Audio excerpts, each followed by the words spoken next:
Good evening, parents, and thank you for our webinar for tonight, which is for the next academic year. And right now we are in middle of July, but it is not too early to start thinking about the next academic year, which is going to be just right around the corner in a few weeks' time. We would like to encourage all our parents to start putting on the thinking caps about how should we help our children for the coming year. Um, I am Daniel Sito, for those who who do not know me. I am an education consultant, specializing especially in the boarding school space. Over my last 20 odd years, I've been helping families, mostly from Asia, but really worldwide, looking for a boarding school. Boarding schools were in America, England, Canada, Switzerland alike. These are most of the countries that I send my previous students go on and prepare them for American universities as well. So I do counseling for both boarding schools as well as US colleges. Now, tonight, we have a number of topics to cover in the next half hour, all pertaining to helping our children setting the goals for the next academic year. First, when we talk about setting is to do a stock take, and there are some guidelines for our parents to ponder before they embark on the task. The first we would ask my students, how have you grown since last fall? And more importantly, how have you grown just this recently, this summer? Now, when we talk about growth, then we start turning our attention away from certain academic achievement, more into personal development, which is more encompassing than just academic growth, for example. In particular, I would often ask my students how he or she has stretched beyond her comfort zone over this last year. Has she tried any new things, for example, or any life skills that the child has built upon over this last year? What type of new friendships has been developed? And what are some of the child's more recent likes and dislikes as a result of their journey? And last but not least, where has my child become more independent over this year-long journey? Now, we have to do this stock take as a preparation to set our mind on what to focus on this coming year. Oops, hold on. Here we go. In terms of framework, we internally at Sesameed would follow this pyramid structure. We use the pyramid to lay down a framework of hierarchy and also in terms of priority. Academics is the first area that we work on, but it is not the last. It is at the bottom of the pyramid because it is the foundation, without which we would, it is not as useful to consider the other elements. But it is not the academics that sets our child apart.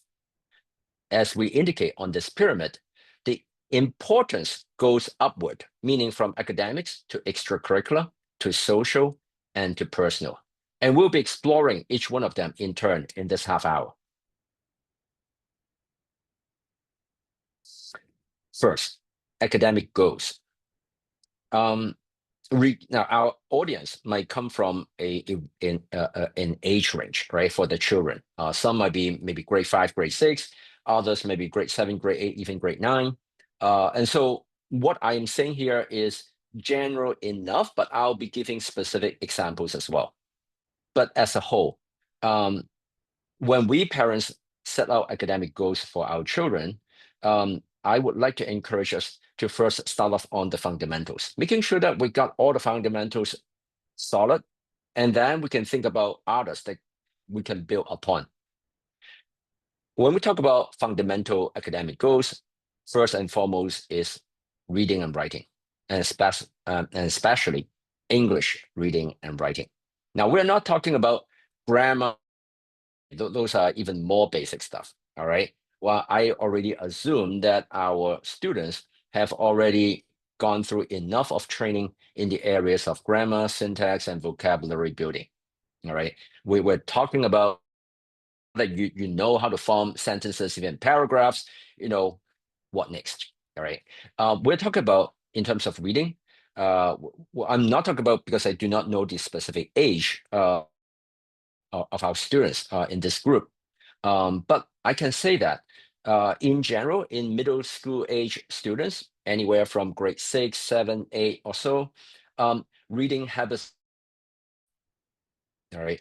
And here, the focus is not in reading a particular type of books or reading with a particular goal in terms of comprehension. It's not about taking a test. It's really about building habits. As you the slide, there's a lot of mentioning of the word habits. So in terms of building reading habits, I used to encourage my students to some books from the library. All right, you can buy it from Amazon, but you don't have to. All right. For example, I used to give my students a goal for the younger age, like grade 1 to grade 4. Read one book a day.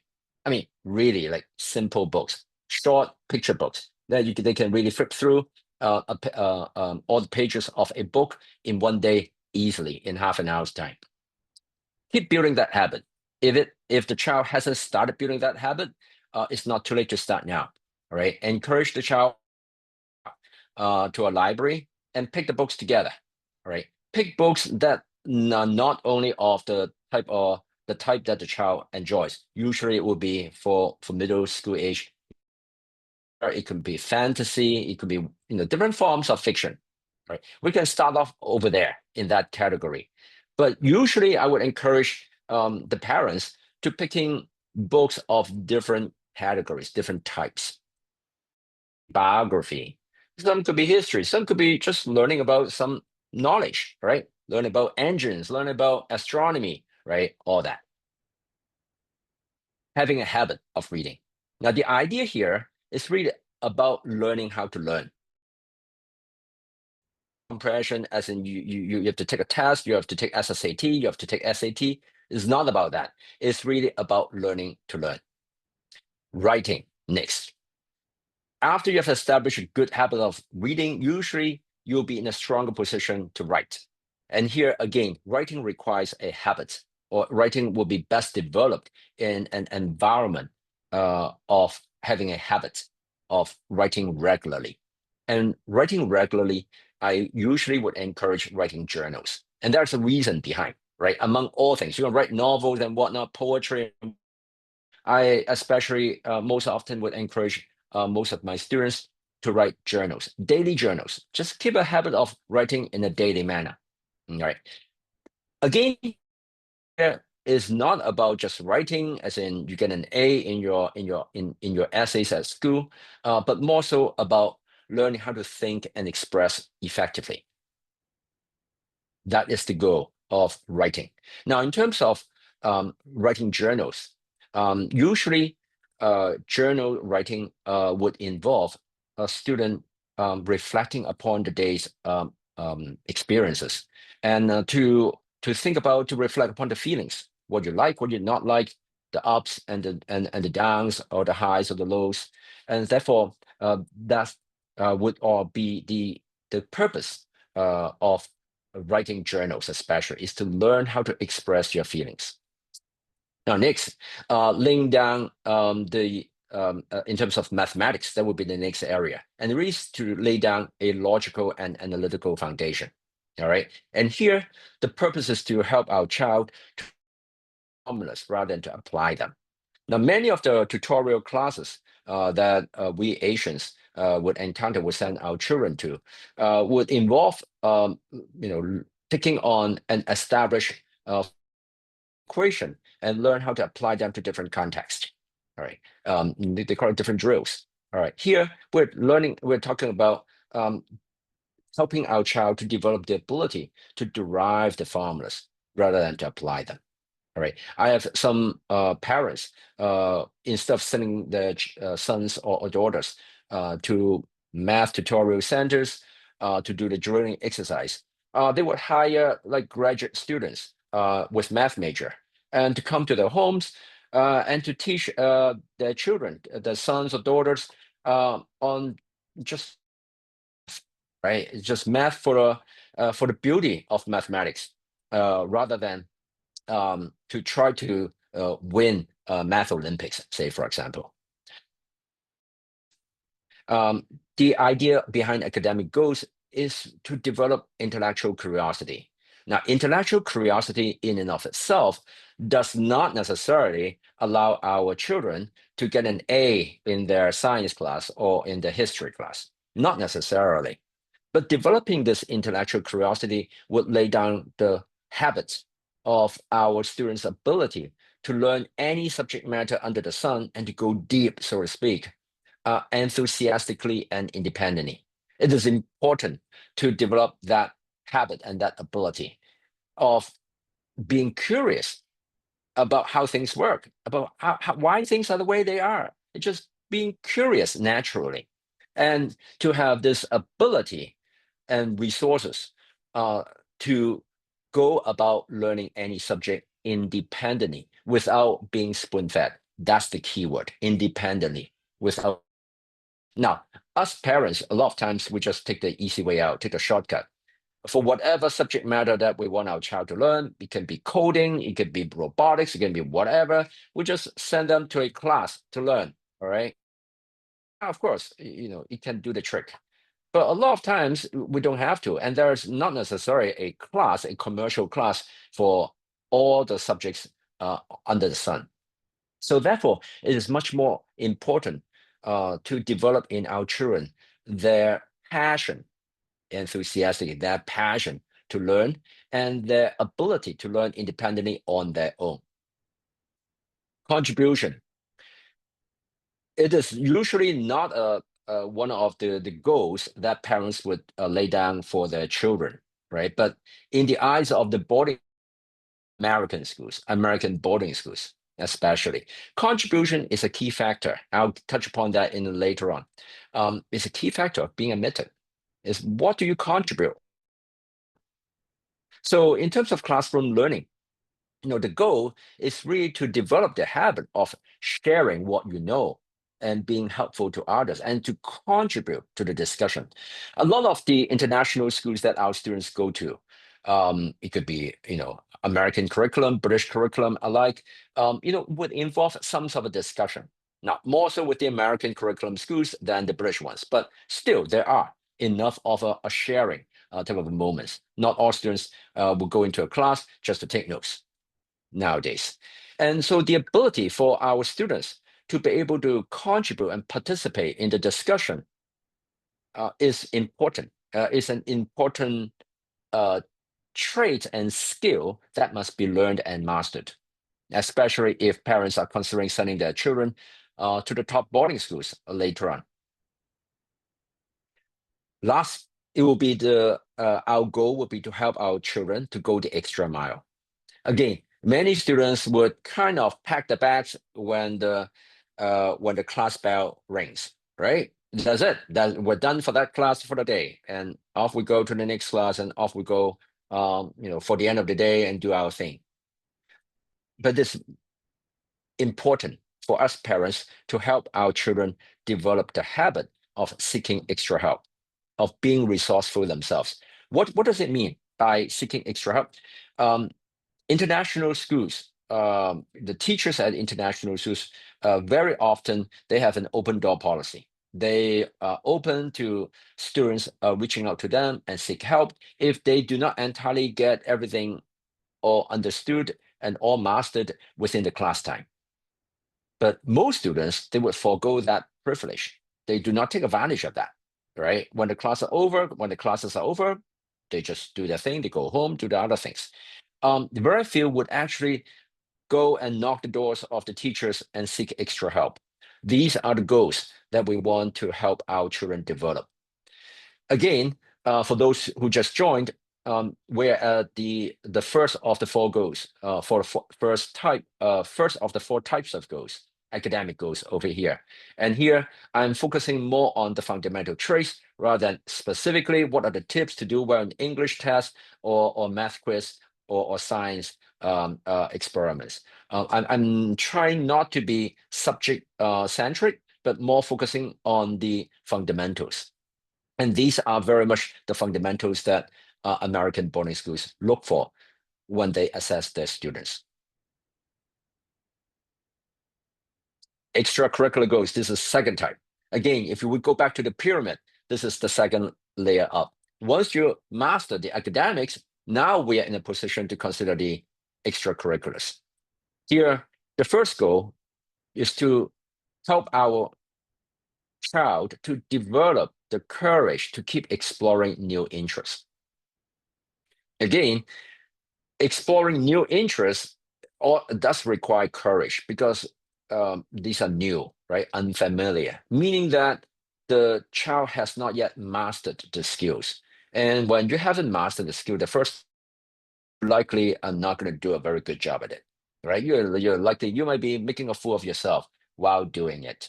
And therefore, it requires some sort of thick skin, or what we call courage, to go out of our comfort zone, to dive into something that we might not be 100% comfortable and to be comfortable doing it. So this is really about the developing a life is a life skill of constantly being open to move into new territories. That is the goal behind extracurriculars, among all things. Second, it's really about the passion for excellence. Now, here, if you would look at the first goal, it's really about getting wide, like breadth, all right? But there is a time for going deep, depth, and this is the time. Go deep is not to win trophies or medals or to be the number one in this particular country in that particular field. No, yeah, those are fine. Those are good, in fact. But that's not the purpose here is really to develop and to instill in our child a passion for excellence. Is to have the persistence and the stamina to perfect a skill. If the child ends up being number one in Singapore, number one in Thailand, perfect, great.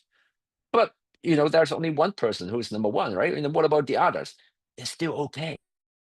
So all the top schools, it is still okay. Because what they want to see is that their students, their incoming students, have a strong passion for excellence.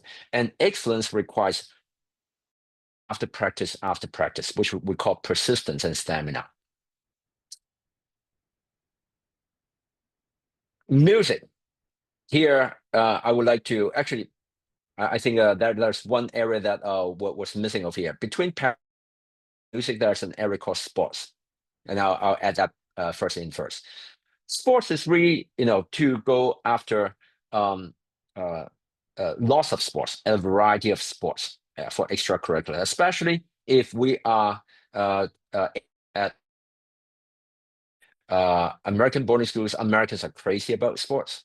And so if they are considering the candidates, if our child is planning to apply to American boarding schools, it will be important for the child to have quite a few sports on hand that they know how to play. So that's the third part. I'll add that back in afterwards. Next would be music. And here the idea is to go beyond just one instrument or just learning an instrument or learning a field instrument, just to go beyond instruments and to actually go to join the orchestra or school band. Many of our students would learn one or even more than one instrument and just stay there. And because they're thinking about, taking on this examination and trying to get higher and higher level and all that. But the idea is really to learn to the context of a team. That is more precious a skill in the eyes of the schools, in the top schools, because it requires teamwork. Performing arts. Here we have singing, acting. All right. Here the idea again is fun, it's great, it's a very healthy extracurricular activity, but the underlying goal is really to learn to express yourself. All right, through art, singing, dancing, acting, it's all forms of self-expression. Community service.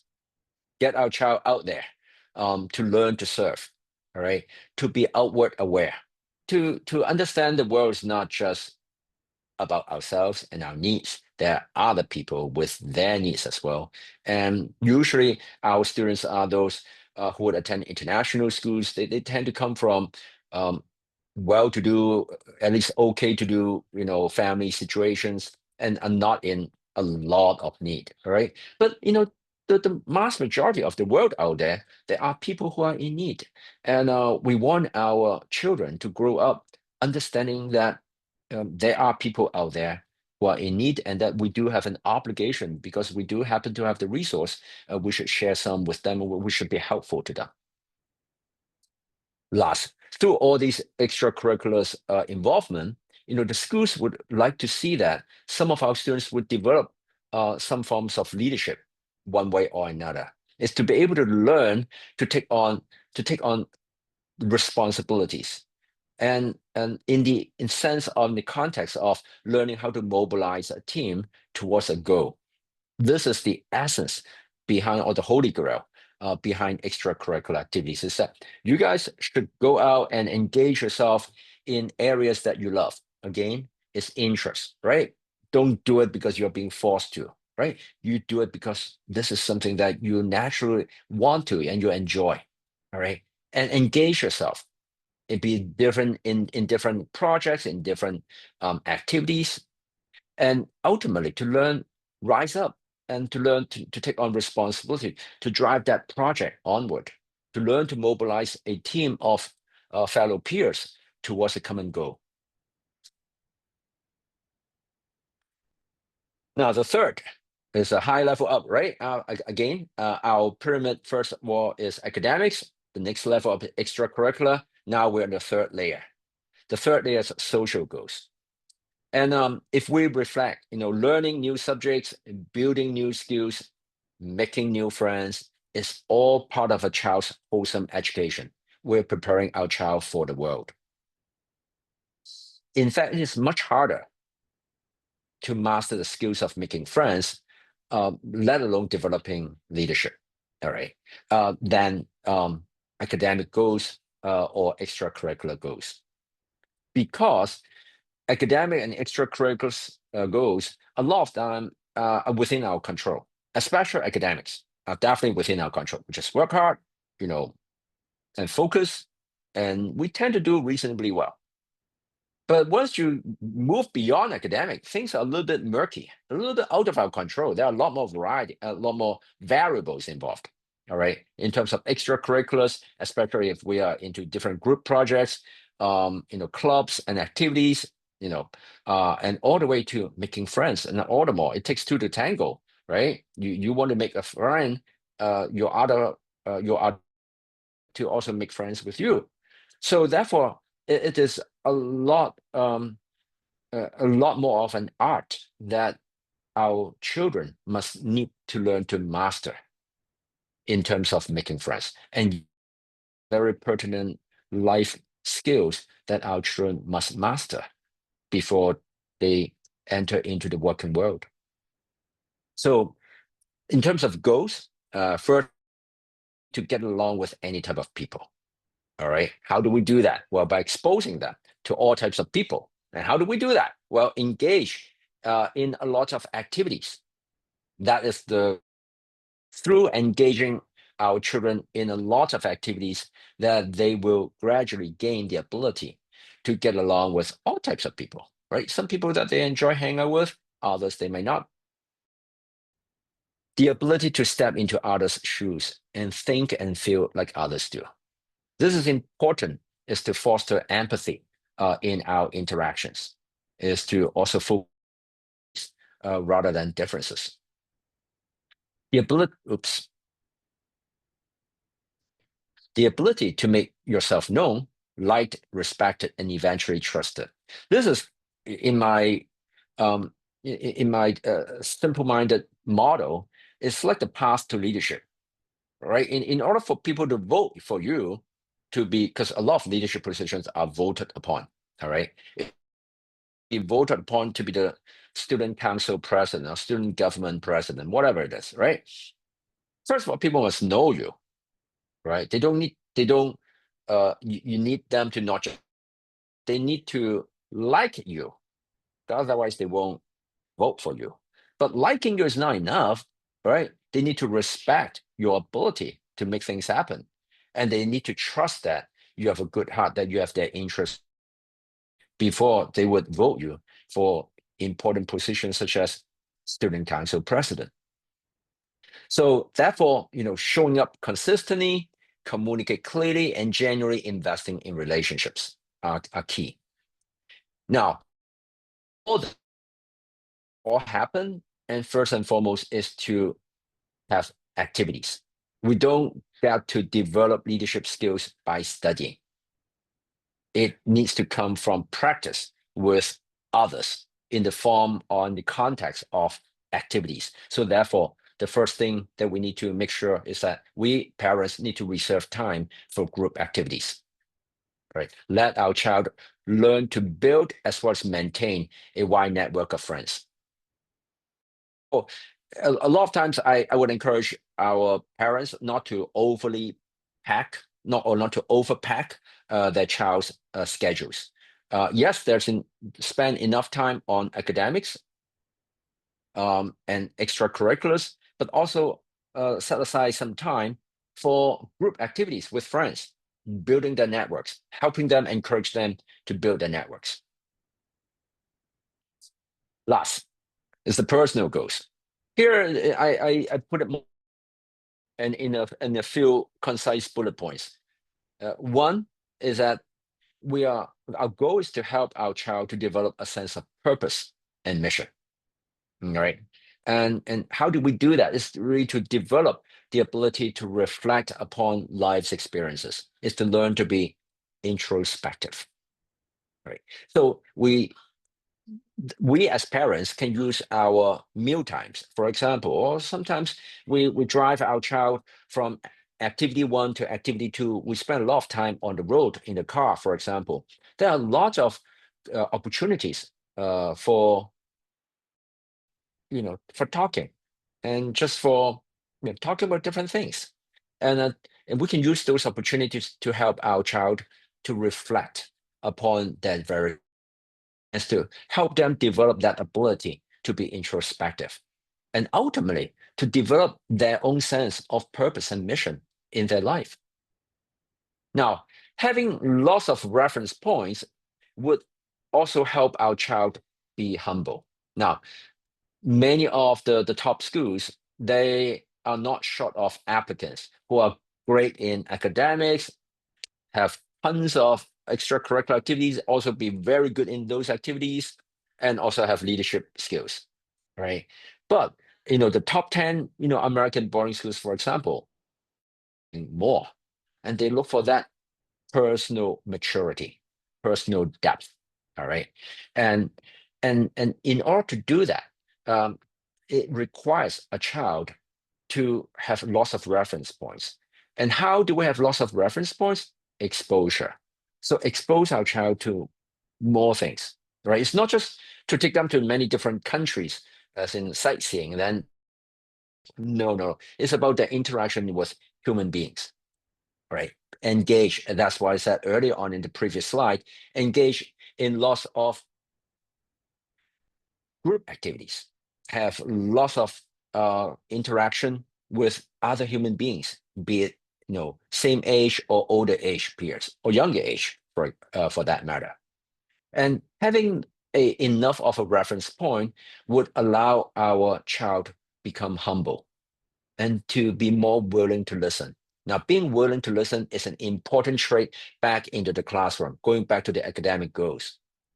America, especially American schools in general, they practice hardness, right, in high schools. And hardness discussions requires our students to be able to participate.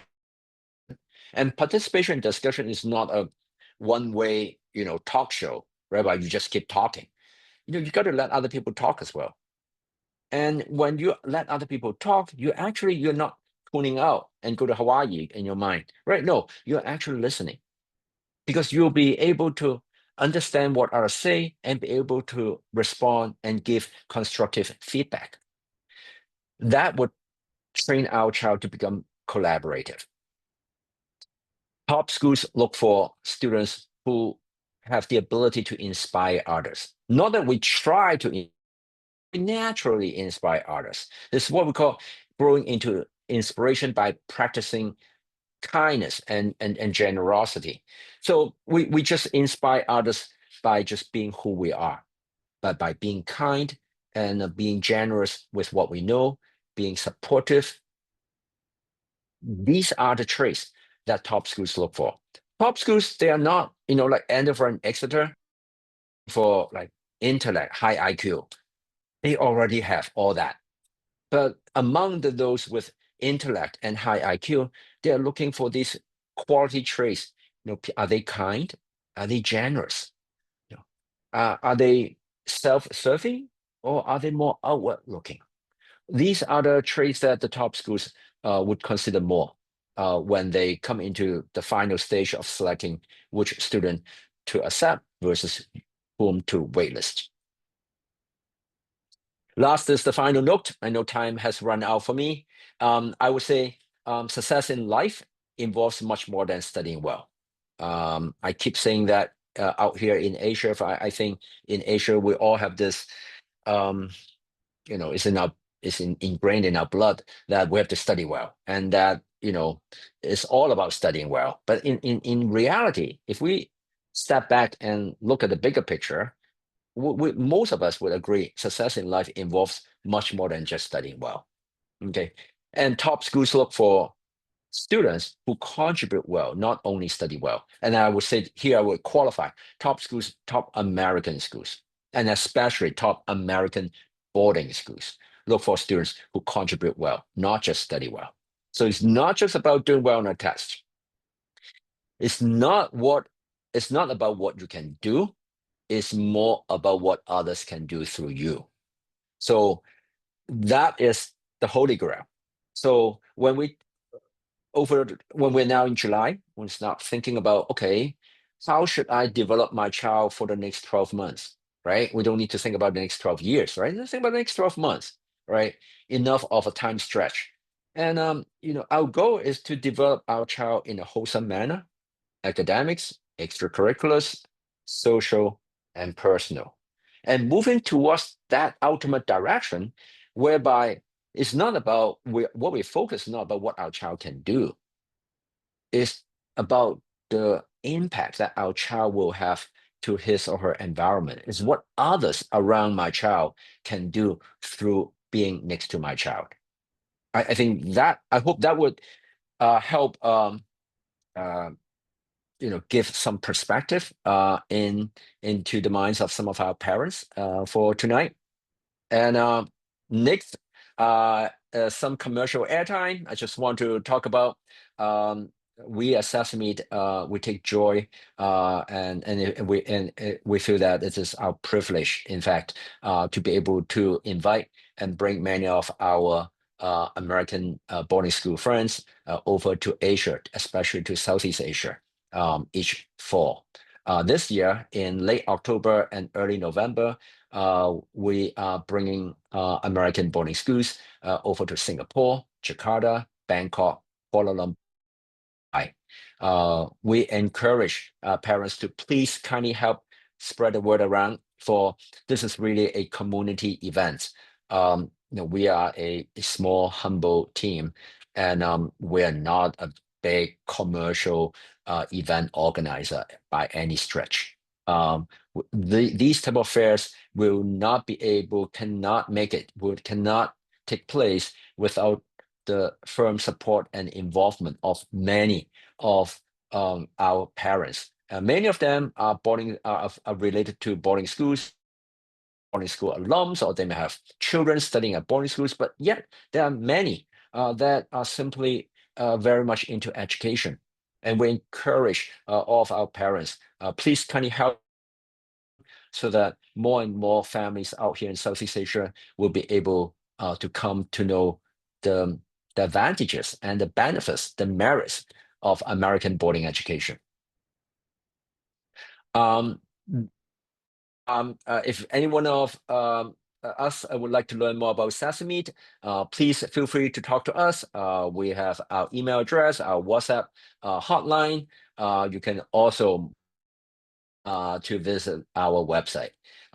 We do boarding school admission counseling to American boarding schools, British boarding schools, Canadian, Swiss alike, with boarding schools in the world. And in terms of university admission, we focus on US mostly. This concludes our webinar for tonight. I know I've run over a little bit. All my parents for your kind patience and for your attention up to now. And if you have any questions, please feel free to reach out to us, and I'll to respond. Maybe we can even set up a Zoom chat. We can discuss. If you're located in Singapore, we can actually meet up in Singapore, because I personally reside in Singapore, but our team is throughout the entire Southeast Asia. So with that in mind, thank you very much.